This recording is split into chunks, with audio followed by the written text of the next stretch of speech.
तेल नको, फोडणी नको, काहीच दगदग नको. पण स्वतःच्या हाताने बनवलेले लोणचे तुम्हाला खायचे आहे. तेही आंबट, गोड, तिखट असे स्वादिष्ट. पण काय करणार, बनवताच येत नाही आणि सोप्या पद्धतीने बनवायचे आहे. तर मग माझा हा व्हिडिओ बघून लोणचे बनवा. राजापुरी 2 किलो कैऱ्या स्वच्छ धुवा, सुकवा, साल काढा, बारीक फोडी करा.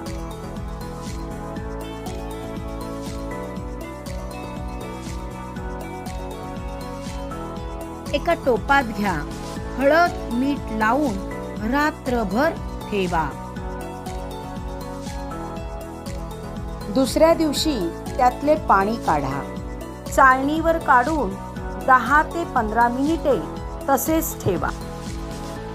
एका कॉटनच्या कापडावर पसरवून 1 ते 2 तास सुकवून घ्या.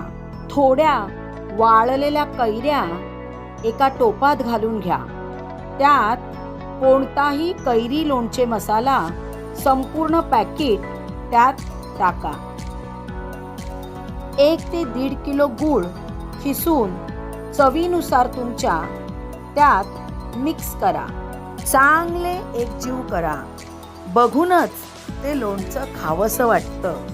फक्त चव घेण्यापुरता टेस्ट करा. आता ते कडक उन्हाच्या ठिकाणी 2 ते 3 दिवस काळ्या कापडाने झाकून ठेवा. लोणचं भरण्यापूर्वी कोळसा जाळा, त्यावर हिंग टाका. काचेची बरणी स्वच्छ धुवून उन्हात कोरडी केलेली घ्या. त्यात हिंगाची धुरी द्या. मस्त हिंगाचा धूप त्या बरणीत जमा होतो. याच्याने लोणच्याला स्वाद तर येतोच, पण लोणचे लवकर खराबही होत नाही. ओ वाव, यम्मी. बघूनच तोंडाला पाणी सुटतंय. आता हे आंबट, गोड, तिखट असं स्वादिष्ट लोणचं या बरणीत भरून ठेवा.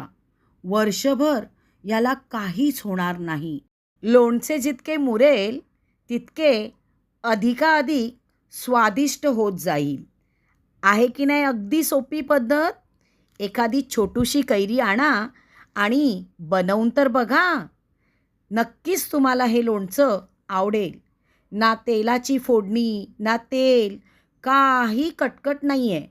खूप सुंदर लोणचं बनतं आणि वर्षभर टिकतं. थोडंसं चवीपुरतं जर तुम्हाला लोणचं बनवायचं असेल तर ऊन नाही मिळालं तरी चालेल. कोणत्याही प्रकारची एक कैरी आणा आणि त्याचं लोणचं बनवून बघा. नक्कीच तुम्हाला ते खूप आवडेल. स्वादिष्ट लोणचं कसे झाले हे मला कमेंट्स करून कळवा. थँक्यू. धन्यवाद.